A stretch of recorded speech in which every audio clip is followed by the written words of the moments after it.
Hi friends, welcome to my channel. Bhagyalakshmi ಧಾರಾವಾಹಿಯ ಇಂದಿನ ಸಂಚಿಕೆಯ ಪ್ರೇಕ್ಷಕರನ್ನು ಅಕ್ಷರಶಃ ಬೆಚ್ಚಿ ಬೀಳಿಸುವಂಥ ಘಟನೆ ನಡೆದಿದೆ. ಈ ಕಡೆ ಅಡುಗೆ ಮನೆಯಲ್ಲಿ ನಡೆದ ಒಂದು ಸಣ್ಣ ಘಟನೆ ಇಂದು ಆದಿಯ ಜೀವಕ್ಕೆ ಕುತ್ತು ತಂದಿದೆ. ಕನ್ನಿಕಾ ಅತ್ಯಂತ ಯೋಚಿತವಾಗಿ ಆದಿಗೆ ಕುಂಬಳಕಾಯಿ ಅಲರ್ಜಿ ಎಂಬ ವಿಷಯವನ್ನು ಬಳಸಿಕೊಂಡು ಭಾಗ್ಯ ಮತ್ತು ಪೂಜಾಳನ್ನು ಸಿಲುಕಿಸಲು ಸಂಚು ಹೂಡ್ತಾಳೆ.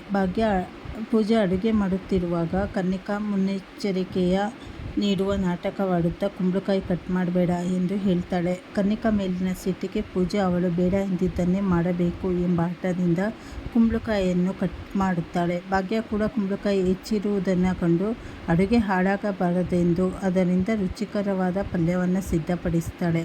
ಅಡುಗೆ ಎಲ್ಲ ಮುಗಿದ ನಂತರ ಆದಿ ಅಲ್ಲಿಗೆ ಬಂದು ಭಾಗ್ಯ ಕೈ ರುಚಿಯನ್ನು ಸವಿಯಲು ಮುಂದಾಗ್ತಾನೆ.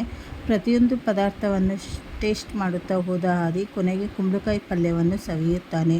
ಪಲ್ಯ ತುಂಬ ಚೆನ್ನಾಗಿದೆ ಎಂದು ಹೊಗಳಿ ಅಲ್ಲಿಂದ ಹೊರಡ್ತಾನೆ. ಸ್ವಲ್ಪ ಸಮಯದ ನಂತರ ಅಲ್ಲಿಗೆ ಬಂದ ಮೀನಾಕ್ಷಿ ಕುಂಬಳಕಾಯಿ ಪಲ್ಯ ಮಾಡಿರುವುದನ್ನು ಕಂಡು ಬೆಚ್ಚಿ ಬೀಳ್ತಾರೆ. ಆದಿಗೆ ಕುಂಬಳಕಾಯಿ ಪಲ್ಯ ಕಂಡರೆ ಆಗು ಬರುವುದಿಲ್ಲ, ಆದ್ದರಿಂದ ಅವನ ಜೀವಕ್ಕೆ ಅಪಾಯವಿದೆ ಎಂದು ನಿನಗೆ ಗೊತ್ತಿಲ್ಲವೇ ಎಂದು ಭಾಗ್ಯವನ್ನು ತರಾಟೆಗೆ ತೆಗೆದುಕೊಳ್ತಾರೆ. ಮೀನಾಕ್ಷಿಯವರು ಹೀಗೆ ಹೇಳುತ್ತಿರುವಾಗಲೇ ಆದಿಯ ಸ್ಥಿತಿ ಗಂಭೀರವಾಗತೊಡಗುತ್ತದೆ. ಆದಿಗೆ ಉಸಿರಾಡಲು ತೊಂದರೆಯಾಗಿ ಕೆಮ್ಮುತ್ತಾ ಕುಸಿದು ಬೀಳ್ತಾನೆ. ಪ್ರಜ್ಞೆಹೀನ ಸ್ಥಿತಿಗೆ ತಲುಪಿದ ಆದಿಯನ್ನು ಕಂಡು ಇಡೀ ಮನೆ ಮಂದಿ ಆಘಾತಕ್ಕೊಳಗಾಗ್ತಾರೆ. ಇದನ್ನು ಕಂಡ ಮೀನಾಕ್ಷಿ ಭಾಗ್ಯಳ ಮೇಲೆ ಕೆಂಡಾಮಂಡಲವಾಗ್ತಾರೆ. ಈ ಮನೆಗೆ ಬಂದ ಮೊದಲ ದಿನವೇ ನನ್ನ ಮಗನ ಪ್ರಾಣಕ್ಕೆ ಕಂಟಕ ತಂದಿದ್ದೀಯಲ್ಲ, ನಿನ್ನನ್ನು ಏನನ್ನಬೇಕು ಎಂದು ಎಲ್ಲರ ಮುಂದೆ ಭಾಗ್ಯಳನ್ನು ಹೀಯಾಳಿಸ್ತಾರೆ. ಆದರೆ ಇಲ್ಲಿ ಕನ್ನಿಕಾ ತಾನು ಅಂದುಕೊಂಡಂತೆ ಪೂಜಾ ಮತ್ತು ಭಾಗ್ಯಳನ್ನು ಈ ಸಂಚಿನಲ್ಲಿ ಸಿಲುಕಿಸಿ ತಾನು ಮಾತ್ರ ಅತ್ಯಂತ ಜಾಣ್ಮೆಯಿಂದ ಎಸ್ಕೇಪ್ ಆಗ್ತಾಳೆ. ನಾನು ಪೂಜಂಗೆ ಮೊದಲೇ ಹೇಳಿದ್ದೆ, ಆದರೆ ಅವಳೇ ಕೇಳಲಿಲ್ಲ ಅಂತ ಹೇಳಿ ಸುಳ್ಳು ಹೇಳಿ ಈ ಕಡೆ ಪೂಜಾ ಮತ್ತು ಪೂಜಾ ತಲೆ ತಗ್ಗಿಸುವಂತೆ ಮಾತಾಡ್ತಾಳೆ. ಈ ಕಡೆ ಆದಿಯ ಪ್ರಾಣಾಪಾಯದಿಂದ ಭಾಗ್ಯ ಹೇಗೆ ಪಾರು ಮಾಡ್ತಾಳೆ.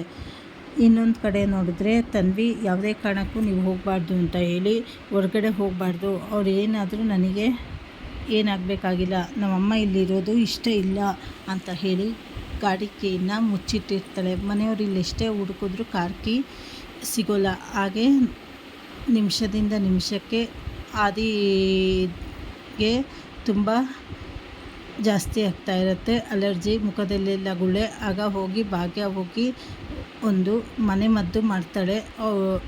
ಮನೆಮದ್ದು ಮಾಡಿಕೊಂಡು ಅದನ್ನು ತಂದು ಕುಡಿಸಿದ್ರೆ ಆದಿಯವರು ಚೆನ್ನಾಗಾಗ್ತಾರೆ, ಇದನ್ನು ಕುಡಿಸಿ ಅಂತ ಹೇಳಿ ಮೀನಾಕ್ಷಿ ಅವರಿಗೆ ಹೇಳಿದ್ದಕ್ಕೆ ಮೀನಾಕ್ಷಿ ಬೇಡ, ನನಗೆ ನಿನ್ನ ಮೇಲೆ ನಂಬಿಕೆ ಇಲ್ಲ ಅಂತ ಹೇಳಿ ಕೂಗಾಡ್ತಾ ಇರಬೇಕಾದ್ರೆ ಸೀದಾ ಹೋಗಿ ಕನ್ನಿಕಾ ಅದನ್ನು ಚೆಲ್ಬಿಡ್ತಾಳೆ.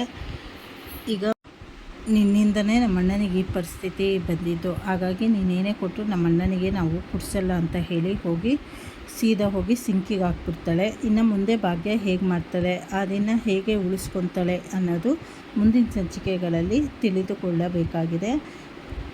ಹೊಸದಾಗಿ ಯಾರ್ಯಾರು ಚಾನಲ್ ನೋಡ್ತಿದ್ದೀರಾ ಚಾನಲನ್ನು ಸಬ್ಸ್ಕ್ರೈಬ್ ಮಾಡ್ಕೊಳ್ಳಿ, ಹಾಗೆ ಲೈಕ್ ಮಾಡಿ, ಶೇರ್ ಮಾಡಿ, ಪೂರ್ತಿ ವಿಡಿಯೋ ವಾಚ್ ಮಾಡಿ. ಧನ್ಯವಾದಗಳು.